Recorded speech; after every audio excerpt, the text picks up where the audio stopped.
शुरू करते हैं। जी अपना एजुकेशन क्वालिफिकेशंस बताइए। सर, मैंने बीटेक ट्रिपल आईटी जबलपुर से कंप्यूटर साइंस और इंजीनियरिंग में 2012 से 16 बैच में किया है। अच्छा, तो 2012 में किया, उसके बाद आपने फिर क्या किया? 2016 में कंप्लीट हुआ है अच्छा, सर 16 में कंप्लीट हुआ, मेरा 2012 बीटेक। 16 था आपका, ठीक। कंप्यूटर साइंस जी में किया आपने। जी सर। फिर इधर क्यों आना चाहते हो? तो बड़ा बढ़िया सेक्टर है, प्राइवेट सेक्टर में बहुत आगे बढ़ के काम करते हैं आप।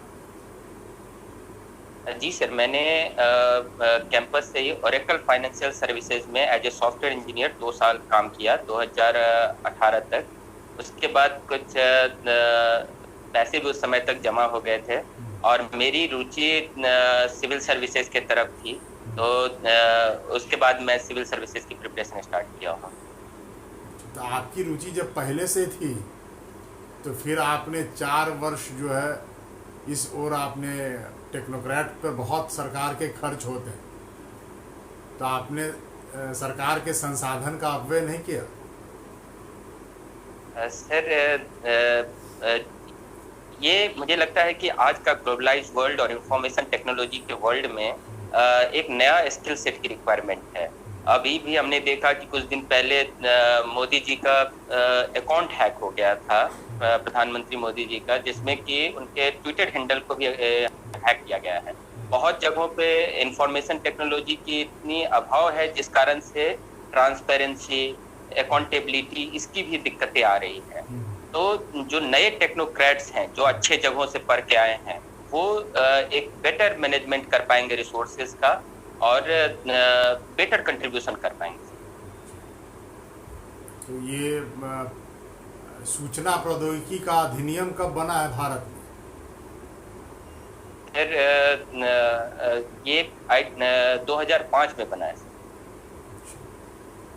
अच्छा, ये बताइए कि इंफॉर्मेशन टेक्नोलॉजी के तहत सरकार ने अभी अभी बिहार सरकार ने भी कई निर्णय लिए हैं, और अभी भारत सरकार ने कल ही निर्णय लिया है और बॉर्डर के एरिया में सूचना तंत्र को और मजबूत करने की निर्णय लिए। क्या है इस संबंध में, कोई निर्णय बता सकते हैं? सर, सबसे पहली बात है कि जहाँ पे सूचना तंत्र मजबूत होगी और स्पेशली बॉर्डर एरिया में, वहाँ इंफॉर्मेशन टेक्नोलॉजी से रिलेटेड, सैटेलाइट सिस्टम से रिलेटेड, और हमारे पास जो अगर सूचना तंत्र मजबूत होती है तो हमें कहीं से भी जो भी हलचल मचेगी बॉर्डर एरिया में या इवन इंटरनल एरिया में भी, वहाँ हमें better monitoring, better processing of data, better हमें इंफॉर्मेशन गैदरिंग हो पाएगी। अच्छा, कल वाला आपने पढ़ा नहीं है लगता है? जी सर, कल वाला मैं मिस किया। पेपर पढ़ते हैं? जी सर, मैं पढ़ता हूँ पेपर। कौन सा पेपर पढ़ते हैं? सर, मैं अभी फिलहाल तो दैनिक जागरण पढ़ रहा हूँ। अच्छा, कौन है संपादक इसके? संपादक का नाम तो मुझे ज्ञात अच्छा, नहीं। कोई बात नहीं। ऑप्शनल सब्जेक्ट क्या था आपका? सर, मेरा ऑप्शनल सब्जेक्ट एंथ्रोपोलॉजी है। आप साइंस के, मैथमेटिक्स फील्ड के व्यक्ति थे, और ये बायो के होते तो मैं मानता एंथ्रोपोलॉजी लेना। तो ये एंथ्रोपोलॉजी, मैथ्स के स्टूडेंट होकर के आपने एंथ्रोपोलॉजी क्यों लिया? क्या रीजन था इसके पीछे? सर, इसके पीछे 2 मुख्य रीजन है। पहला रीजन तो सर कि मैं कंप्यूटर साइंस बैकग्राउंड का था, तो मेरी अपनी सब्जेक्ट की कोई डिसिप्लिन यहाँ है नहीं एज ए ऑप्शनल। तो मेरे पास फिर ऑप्शंस बचता था कि कुछ मैं ऐसे सब्जेक्ट लूँ जिसकी सिलेबस डिफाइंड हो, जिसके रिसोर्सेज अवेलेबल हो मार्केट में ईजिली। तो मुझे ये एंथ्रोपोलॉजी में दिखा। सेकेंडली, मैंने और भी जो टॉपर्स टॉप थे उसमें भी मैंने देखा कि उनसे उनकी बातों से समझ आया कि ये किस प्रकार का चीज़ है। तो पता चला कि उसमें ये कल्चरल, बायोलॉजिकल एस्पेक्ट, इन सबको एक हॉलिस्टिक पर्सपेक्टिव में ह्यूमन को पढ़ता है। तो मुझे कहीं ना कहीं उनकी टॉक से थोड़ी इंटरेस्ट सी जगी कि हाँ, ये सब्जेक्ट ले करके मैं कुछ अच्छा कर सकता हूँ, इसलिए सर मैंने लिया। अच्छा, एंथ्रोपोलॉजी की बहुत सतही बात है और वो है सभ्यता और संस्कृति। आप इन दोनों को डिफाइन कर सकते हैं? Sir, culture is everything, whatever we believe, ideas, faith, worship, that is culture. And civilization is a material aspect of culture. Culture का ही material aspect आपका civilization होगा। जैसे culture कभी छोटा बड़ा नहीं हो सकता, लेकिन civilization छोटा बड़ा हो सकता है। कल्चर को हम बोरो करेंगे तो हमारा घटेगा नहीं, लेकिन सिविलाइजेशन को बोरो करेंगे तो वो घट भी सकता है। और इसीलिए एंथ्रोपोलॉजी में हम लोग कल्चर को जब पढ़ते हैं तो कल्चर की संदर्भ में कहते हैं कि ये कल्चरल रिलेटिविज्म, मतलब कोई भी कल्चर छोटा बड़ा नहीं।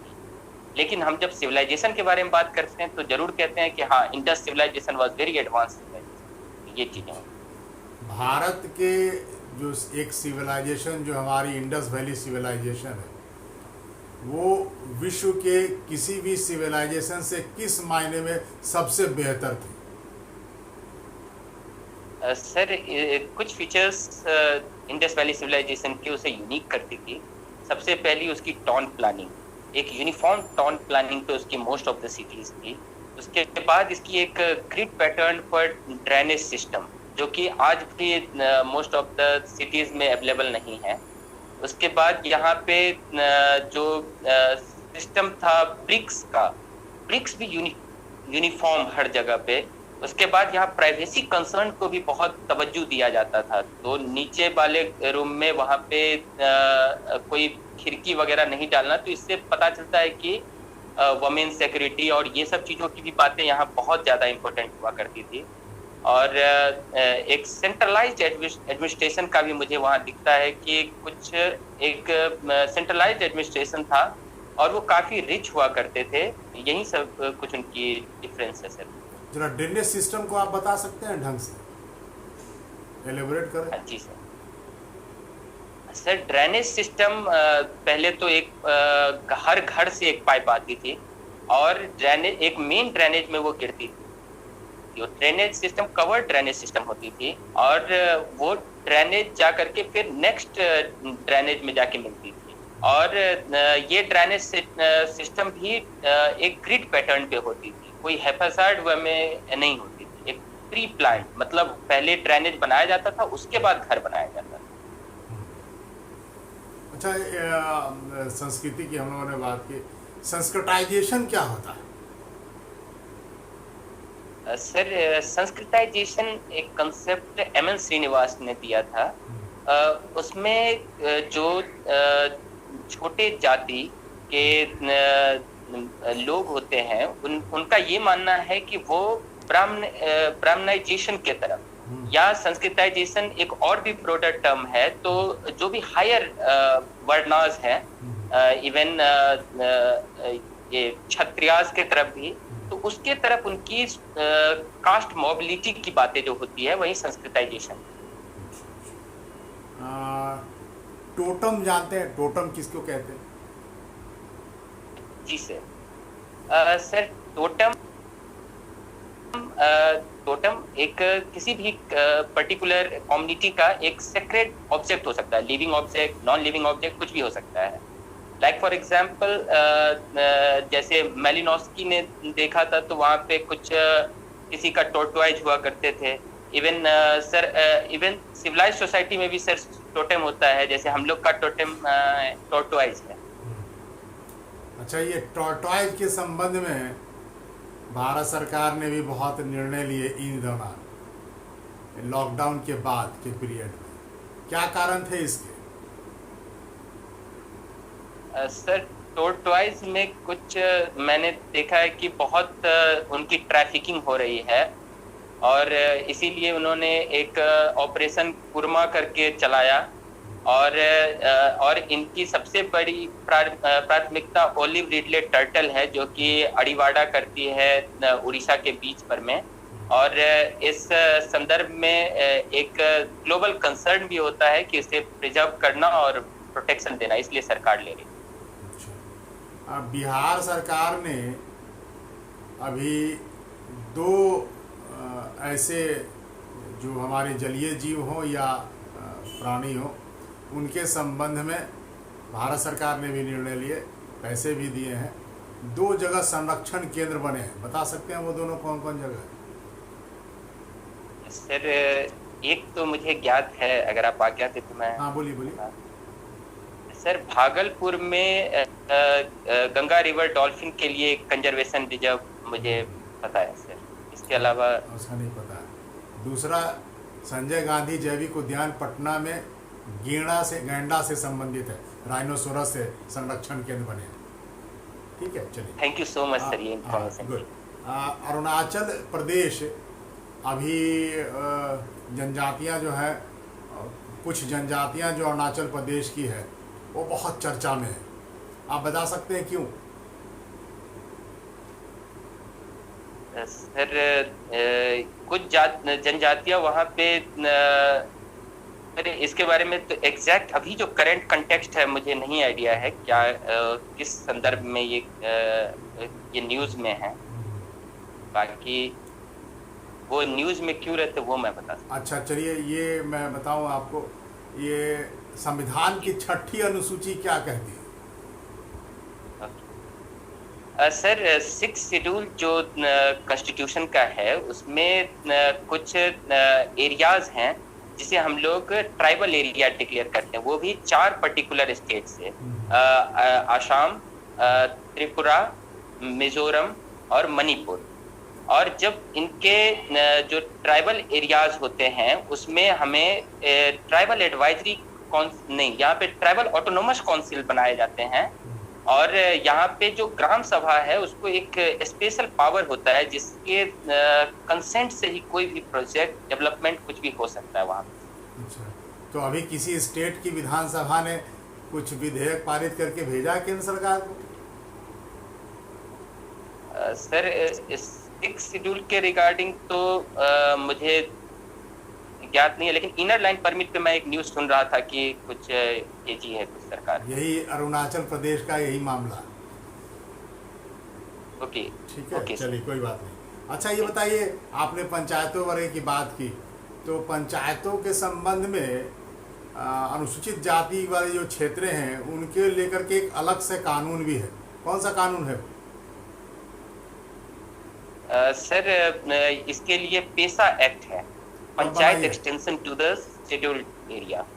कब बना ये? सर ये 2006 में बना है। अच्छा, आप बता सकते हैं बिहार में कौन कौन सी जनजातियां पाई जाती हैं?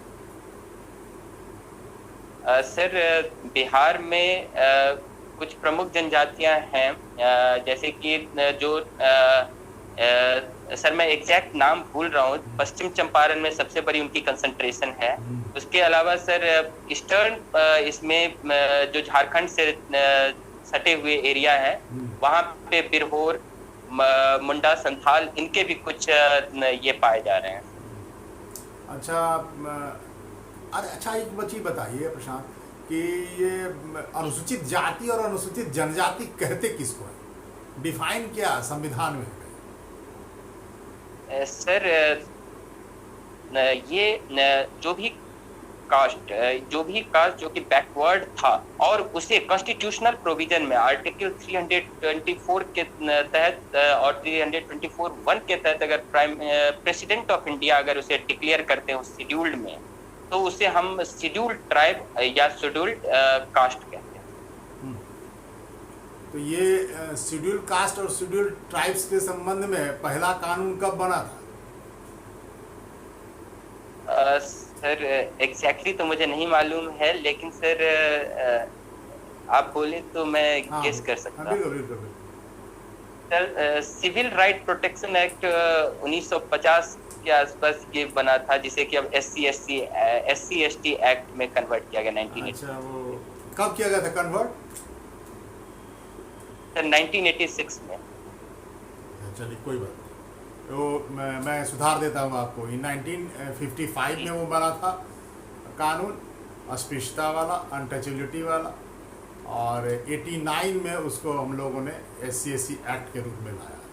ठीक है, कोई बात नहीं। Thank you so much. एक चीज़ बताइए कि अभी फिर से एक चर्चा का विषय बना हुआ कि शेड्यूल कास्ट, शेड्यूल ट्राइब्स में भी जो आरक्षण दिए जा रहे हैं उनमें भी क्रीमी लेयर लाया जाना चाहिए। इस संबंध में आपकी क्या राय है?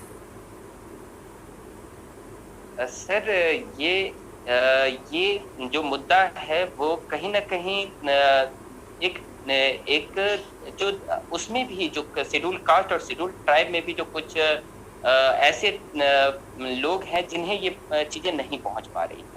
अगर हम बात करें शेड्यूल ट्राइब की, तो मोस्टली अगर आप किसी भी अच्छे यूनिवर्सिटी में जाएंगे तो वहाँ मीना जनजाति है राजस्थान की, वो ज्यादा पाए जा रहे हैं। लेकिन बाकी जगहों के ट्राइब्स को वो नहीं मौका मिल पाता। क्यों? क्योंकि वो लोग समृद्ध हैं, उनके फोर फादर्स ने भी कुछ अच्छे मतलब पोस्ट पे हैं। तो जब अगर ये चीजें होती है तो सर जो और भी वर्ग हैं जो भी शेड्यूल कास्ट में, उनकी भी रिप्रेजेंटेशन बढ़ेगी। अगर उनकी रिप्रेजेंटेशन बढ़ेगी तो एक समावेशी विकास, इंक्लूसिव ग्रोथ की बातें हो सकती है। भारत में शेड्यूल कास्ट को लेकर के कई जो हमारे पूर्व के जितने भी राजनेता हुए, सोशल रिफॉर्मिस्ट हुए, नाम अलग अलग रखते। कोई इनको दलित कहता है, कोई इनको हरिजन कहता है। ठीक है, ये दलित और हरिजन, ये दोनों को जरा आप हमको बता सकते हैं है क्या? किसने कब कहा, क्या कहा? सर ये हरिजन का तो सर मुझे ज्ञात है, अगर आप आज्ञा दे तो मैं बता दूं। दलित दलित किसने कहा? सर दलित तो मुझे सर एग्जैक्टली नहीं पता है, लेकिन गेस कर सकता हूँ सर। हाँ बताइए। सर दलित शायद भीमराव अंबेडकर साहब ने कहा है, और हरिजन महात्मा गांधी ने उन्हें दिया था स्पेशली। ये दलित का मतलब होता क्या है? अंबेडकर नहीं कहा था। जी, थैंक यू सो मच। तो दलित सर का मतलब होता दलित सर एग्जैक्ट मुझे इसका मीनिंग तो नहीं पता है। अगर आप कहें तो मैं गेस फिर से करूं। फिर से करी। दलित मतलब जो दबा हुआ हो, दलित ऐसा वर्ड से प्रतीत हो रहा है। अच्छा। और अच्छा, ये हरिजन में सर एक पॉजिटिव कॉनोटेशन। हमारे माननीय मुख्यमंत्री ने दलितों को भी उपवर्गित करके महादलित कर दिया। ये दलित और महादलित में क्या अंतर है? सर महादलित उसमें से भी जो कि आउटकास्ट है, जिसमें कि अनटचेबिलिटी बहुत प्रिवलेंट है, उसे महादलित कैटेगरी में रखा गया। अच्छा। एक चीज़ और बताइए मुझे। जी सर। अभी चुनाव कराए जा रहे हैं, और क्या इस समय कोविड-19 में हम भारत जो है विश्व में लगातार अपने प्रथम स्थान पर एकदम पहुंचा जा रहा, प्रतिदिन बढ़ते जा रहे। ऐसी दशा में राइट टू लाइफ का हनन दिखाई पड़ता है। तो चुनाव कराना आपकी दृष्टि में क्या सही लगता है? सर ये राइट टू लाइफ का हनन नहीं कह सकते, अगर हम उसे बेटर तरीके से इम्प्लीमेंट करें।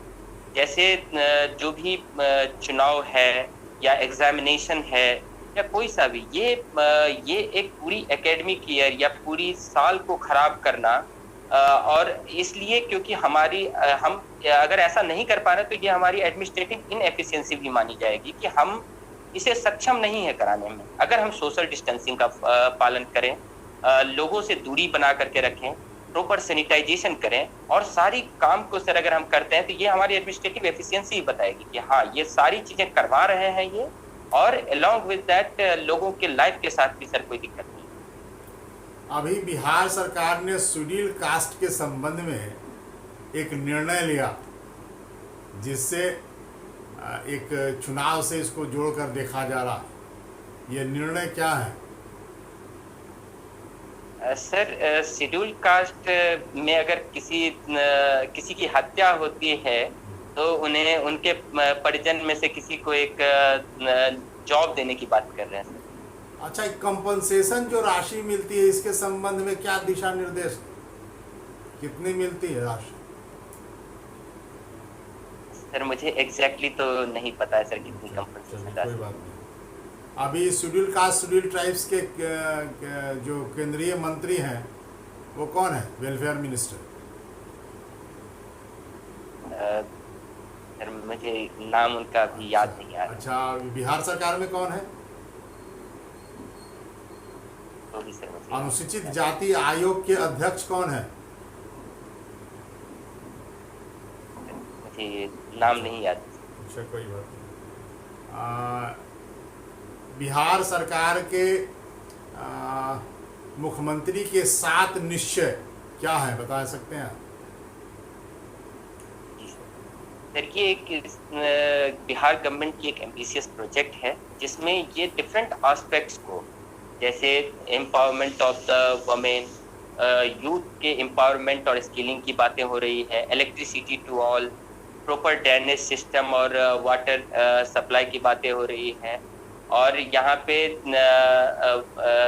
वमेन एम्पावरमेंट की बातें हो रही है। तो इस तरीके से पूरी एक हॉलिस्टिक पर्सपेक्टिव में सोसाइटल डेवलपमेंट के लिए ये चीज़ें चलाई जाए। As a Bihar administrative service में जब आप एसडीएम बनेंगे, इन जितनी योजनाएं आप बता रहे हैं, ठीक है, 7 निश्चय, इनमें से किस पर आपको लगता है कि मैं अगर गया तो यहाँ पे काम में थोड़ी सी कमी है, मैं इसको इतने अच्छे ढंग से करूँगा इम्प्लीमेंट अपने अनुमंडल में कि उसको सर्वोपरि बना सकता हूँ?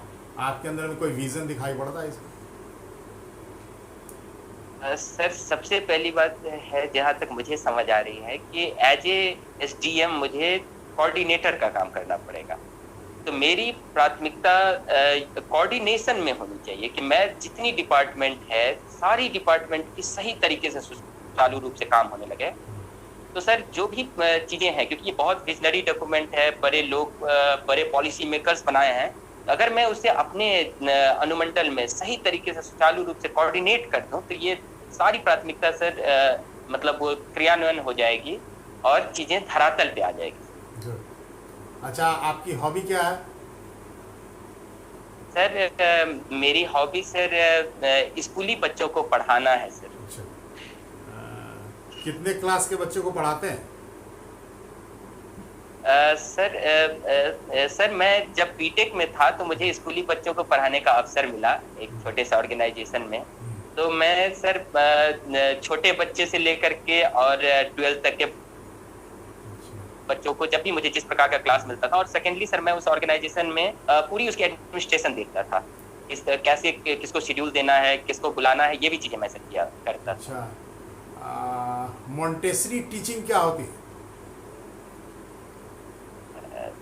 सर मुझे ज्ञात नहीं।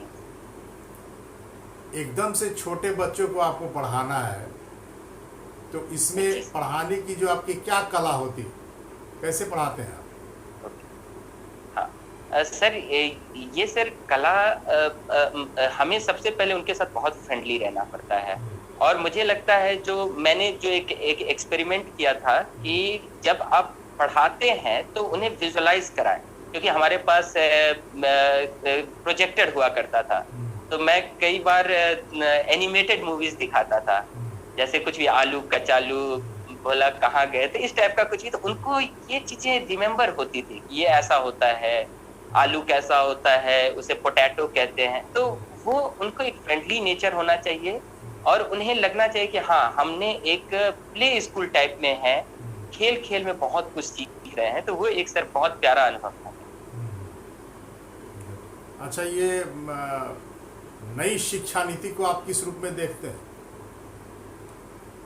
सर ये काफ़ी रिवॉल्यूशनरी चेंज है और मुझे लग रहा है कि इस प्रकार की शिक्षा नीति थोड़ी पहले आनी चाहिए, क्योंकि जहां हम लोग बात कर रहे हैं फॉर्मलाइजेशन ऑफ प्री स्कूलिंग, क्योंकि उसकी फॉर्मलाइजेशन की ज़रूरत थी, क्योंकि वहीं हम लोग प्राइवेट बच्चों को देखते थे नर्सरी से पढ़ते रहते हैं, लेकिन ये फर्स्ट क्लास से फॉर्मल स्कूल में आते थे। तो उन्हें फर्स्ट क्लास में आने में इन्हें 3 साल फॉर्मल एजुकेशन से ये लोग जाते थे और ये फर्स्ट क्लास में, तो उन्हें बिल्कुल सही से नहीं। और सेकेंडली यहाँ पे जो स्किल डेवलपमेंट की बातें हो रही है 6th क्लास, वो सर बहुत जरूरत है, क्योंकि विदेशों में भी हमने देखा है कि लोगों में स्किल अगर इम्पार्ट कर दिया जाए तो वो अपने लिए रोजगार ले भी सकते हैं और दूसरे को रोजगार दे भी सकते हैं।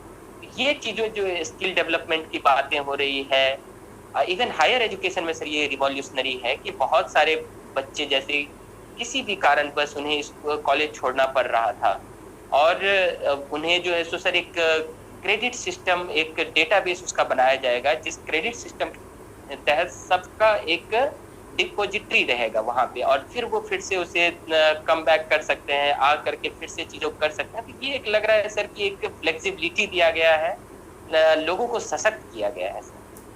अच्छा, अभी आईआईटी इंदौर ने एक निर्णय लिया कि जो तकनीकी शिक्षा है, इंजीनियरिंग की पढ़ाई है, उसको संस्कृत में पढ़ाई जाएगी। इसको आप पश्चिमगामी कदम मानते हैं या अग्रगामी कदम, या आगे जाने वाला या पीछे जाने वाला?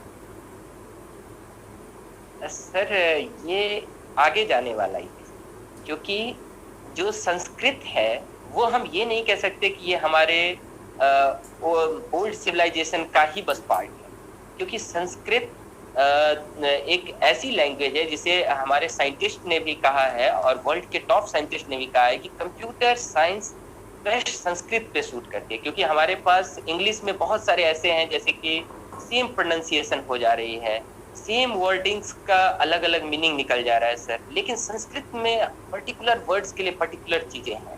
अगर हम लोग लैंग्वेज प्रोसेसिंग की बात अगर हम कंप्यूटर साइंस में करते हैं तो सबसे सुटेबल लैंग्वेज संस्कृत ही समझ आता है, क्योंकि वहाँ हर चीज का एक सुंदर विन्यास, सुंदर से सारी चीजें गई हुई है, तो ज्यादा सर वो सुटेबल है हमारे कंप्यूटर लैंग्वेज प्रोसेसिंग में। तो संस्कृत में मैथ्स के ऊपर किसने बुक लिखी है? सर एक बार क्वेश्चन रिपीट कर दीजिए। संस्कृत में मैथ्स के ऊपर किसने पुस्तक लिखी है, उसका नाम क्या है? सर आर्यभट्ट की एक पुस्तक है आर्यभट्टियम, उसके बाद सर बीज गणित का भी एक बुक है, मुझे नाम याद नहीं आ रहा है। भास्कराचार्य ने नहीं लिखा है मैथ्स के ऊपर? जी सर, भास्कराचार्य ने भी लिखा है। चलिए, एक सर भी जुड़ रहे हैं, बिहार प्रशासनिक सेवा में ही है, वो भी आपसे प्रश्न पूछेंगे। क्या सर मेरी आवाज आपको मिल रही है?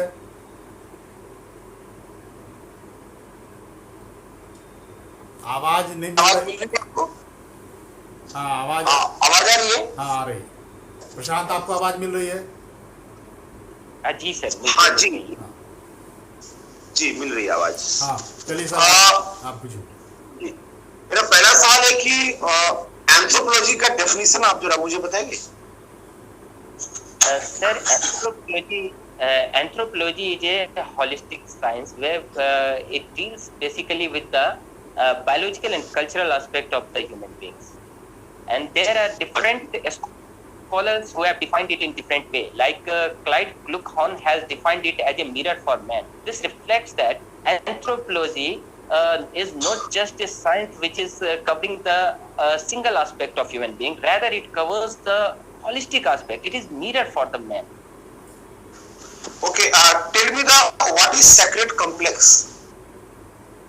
So sacred complex is a concept given by LP Vidyarthi, and in sacred complex we can see that there is a cultural exchange, and it is a center where universalization and parochialization frequently takes place. So there are three subset of this sacred complex. What is this? Can you define? Yes, sir. The three subsets are sacred geography, sacred specialist, and sacred ceremony, I guess.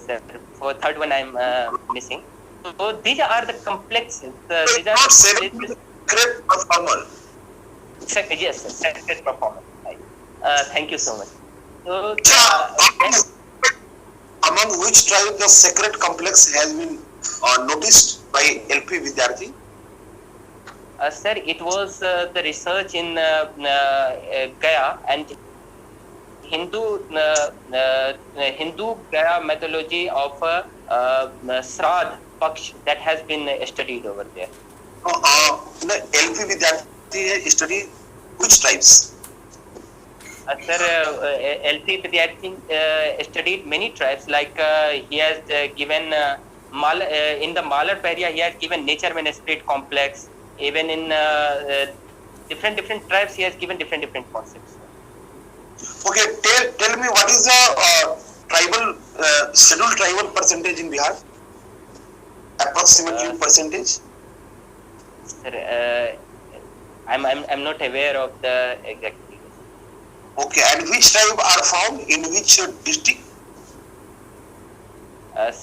Sir, tribes. Sir, the name I'm missing of the tribe, which is in the largest concentration, is in Western Champaran, and there are few tribes like Pirhor and Munda and Santhal. They are covering the eastern and southern part of Bihar, which is adjoining the Jharkhand region. Which project has been, which government scheme has been started by the state government for their upliftment and development? Sir, I can see and correlate it with the Jal Jeevan Mission as well, because there are a specific program. Sir, a specific program there is Pradhan Mantri Bandhan Yojana, where they are given the Bandhan or Van Bandhu Yojana? There are these are different schemes. In the Bandhan Yojana, they are trying to market their product. They are trying to branding their product, and the Ministry of Environment, Forest and Climate Change, along with TriFed, they are trying to put their minor produce in the global market. And What is yes, sir. What is TRISEM? TriFed is a organization, and this organization was especially set up for the marketing of the travel product. Okay. And No, what is TRISEM? TRISEM. Sir, can you please repeat it first? TRISEM. TRYSEM. TriSem. I'm not aware of that, sir. Okay, no problem. And tell me that which tribe do you notice that they are called the criminal tribes? Sir, What is sir, there were criminal tribes that has now been renamed as denotified tribe. Those criminal tribes were in the colonial era, because they were very much notorious for their works, but now they have been denotified and they have been renamed as denotified. Tell me the example of these criminal tribes. Sir, this Bhil tribe of Rajasthan was among those. I guess, No, Bhils are not. Okay. Yes, sir. Then I'm not exactly remembering the name of the denotified tribe. Tribal subclan? Tribal subclan. Okay. Sir, in the tribes, we can see that in the different places there is different requirement of the development. Using the tribal subplan, we focus on the particular area, and in that particular area, we try to adapt it with the local requirements, and these are the tribal subplans. So, what is the difference between 5th schedule and 6th schedule? Sir, 5th schedule is the area which is covered in the 10 states, and it is comprising of majority of the tribals. Whereas 6th schedule particularly comprises of the 4 states, that is Assam, Tripura, Mizoram, and Manipur, and the basic difference is that. No. 6th, you are telling the wrong. Meghalaya, Assam, Mizoram, and Tripura. Manipur are not there. Yes, sir, I'm wrong there. Thank you so much. So basic difference is the autonomy they are getting. Like in the scheduled area, we can see that there is Tribal Advisory Council, where it is having only the role of advisory. But in the 6th schedule, there is Tribal Autonomous Council, which have a very vast power, and it is set legislature in itself only.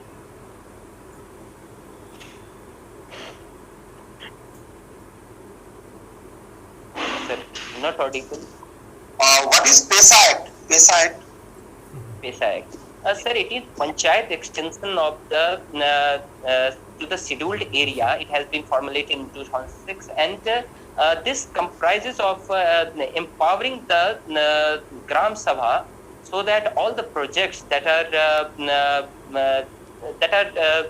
for that reason should be first get a clearance from Gram Sabha, then only it can be implemented over there, and it is mostly it is for the 5th schedule of the Constitution. Okay, one of my friend will ask you from the question. Okay. चलिए Prashant ji, Yes. Good. अब मैं समाप्त करता हूँ आपका। Yes. Yes, he is asking the question. Yes. Okay okay okay okay okay. Darknet. Okay, Darknet. Okay. जी sir, sir, Darknet is a sir, exactly I'm not remembering the term right now, because I'm missing it. If you can say, I will apply some guess over there. तो आप Oracle में? Yes sir, I was working in Oracle Financial Services. तो आप इधर government sector में क्यों आना चाहते हैं? इतना अच्छा जॉब छोड़ के MNC? सर, मेरी थोड़ी रुचि सोशल सेक्टर में रही है, क्योंकि मैंने बीटेक के दरमियान भी IIIT जबलपुर में एक छोटी सी ऑर्गेनाइजेशन हम बच्चे मिल करके रन करते थे। तो वहाँ हमने देखा कि अगर सर हम ग्रास रूट लेवल पे काम करना चाहते हैं, तो वो हमें एडमिनिस्ट्रेशन में आकर के काम करना होगा, क्योंकि एज ए ओरेकल में मैं कंट्रीब्यूट कर रहा था इकोनॉमी को, और मेरी प्रोजेक्ट भी सर ये ईस्टर्न अफ्रीका रीजन पे था। तो लेकिन यहाँ पे डायरेक्ट कंट्रीब्यूशन जो मैं चाह रहा था, वो मुझे एडमिनिस्ट्रेशन में आकर के मिलती है। और सेकेंडली सर, ये एक इससे रिलेटेड एक ये भी है कि जब आप एडमिनिस्ट्रेशन में आते हैं तो आपको वाइडर स्कोप हो जाता है, और काम करने का दायरा बढ़ जाता है, डाइवर्सिफिकेशन ऑफ वर्क भी हो जाता है। तो ये आपने पहले नहीं सोचा था, जब ये सब में जाने से पहले, कि नहीं ये टेक्निकल में इतना कुछ जाने के बाद आप वापस आप ग्रास रूट की तरह? सर, ये मेरी थोड़ी सी रुचि थी, लेकिन उस समय मुझे इतना आइडिया नहीं था। और दूसरी बात ये भी थी सर कि मैं मिडिल क्लास फैमिली से हूँ, तो हमारे यहाँ सबसे पहले इंजीनियर डॉक्टर बनाए जाते हैं। तो इंजीनियर डॉक्टर पहले सर बना, फिर 2 साल मैंने वर्क किया, वहाँ कुछ पैसे अर्न किए, और सर खुद के पैसे से ही अभी तक भगवान की दया से सर पढ़ रहा हूँ। अच्छा, आप मुझे ये बताएं कि कंपनी में भी कॉर्पोरेट सोशल वो होती है रिस्पॉन्सिबिलिटी, तो ये क्या है CSR? सर, कंपनी के लिए भी एक नॉर्म्स है कि आप जो भी चीजें अगर आप करते हैं, वो कुछ एक परसेंटेज, से फॉर एग्जांपल 2% और 3% आपको जिस सोसाइटी में आपकी एस्टेब्लिशमेंट है, उस सोसाइटी के लिए आप सर क्या है 2%, 4% क्या है ये CSR में क्या है? हाँ, 2% of the gross profit sir. Gross profit और एनुअल प्रॉफिट क्या था? Sir, exactly I am not aware of the difference, but I think it is gross profit only. अच्छा, ठीक है। तो CSR में हाँ फिर क्या था ये? सर, जिसमें कि वो जिस सोसाइटी में आपकी एस्टेब्लिशमेंट है, से for example spend the money in Indian society, अगर आप उस एनुअल टारगेट को मीट नहीं करते हैं, तो प्रधानमंत्री ने एक अलग से पोस्ट भी बना दिया कि आपको उसमें आप डिपॉजिट कर देना पड़ेगा। ओके। अच्छा, आप मुझे ये बताएं कि बिहार में महिलाओं के उत्थान के लिए कौन सी योजनाएं चल रही है अभी? सर, महिलाओं के उत्थान के लिए सर सबसे इम्पोर्टेंट योजना मुझे जीविका दिखती है, जिसमें कि जीविका के तहत इन्हें सेल्फ हेल्प ग्रुप्स को एम्पावर किया जा रहा है। अगर सर हम उन्हें बेसिक रूट पे सेल्फ हेल्प ग्रुप के तौर पर में अगर एम्पावर करते हैं तो उन्हें सोशली, इकोनॉमिकली, पॉलिटिकली एम्पावर किया जा सकता है। ओके ओके, आप मुझे ये बताएं कि जो अभी विकास दुबे प्रकरण हुआ, इसको क्या मानते हैं आप? इनकाउंटर था, कैसे था? सर इसके ऊपर एक बैठक चल रही है। हाँ, सुप्रीम कोर्ट ने कुछ 4 या 5 मेंबर्स का एक चेयर भी गठन किया है, जिसमें कि उसके ऊपर समीक्षा बैठक भी चल रही है कि क्या ये चीजें क्या थी। लेकिन प्राइमा फेसिया में सर जो मुझे लगा है और जो मीडिया ट्रायल के हिसाब से, तो वो एक इनकाउंटर है। और क्या ये रियलिटी क्या है, जो कि वो तो सर समीक्षा बैठक के बाद ही जो सुप्रीम कोर्ट ने जो बनाया, उनकी जब चीजें आएंगी तभी सर पता चल पाएगा। अच्छा, लास्ट सवाल मेरा है कि एंथ्रोपोलॉजी में लेवी स्ट्रॉस का कंट्रीब्यूशन क्या है? सर लेवी स्ट्रॉस का मोस्टली कंट्रीब्यूशन सर स्ट्रक्चरलिज्म में है, और इनका लिंग्विस्टिक एंथ्रोपोलॉजी में एक बहुत बड़ी कंट्रीब्यूशन है, जिसमें उनका मानना है कि जो लैंग्वेज का जो कंपोनेंट्स हैं वो वहाँ से आप लोगों के कल्चर को समझ सकते हैं। जैसे आपकी जो भी चीज़ें आप जो बोलते हैं या जो भी सिलेबल्स हैं, सिंबल्स हैं, वो आपको हेल्प कर सकती है कल्चर को कंस्ट्रक्ट करने में। अच्छा।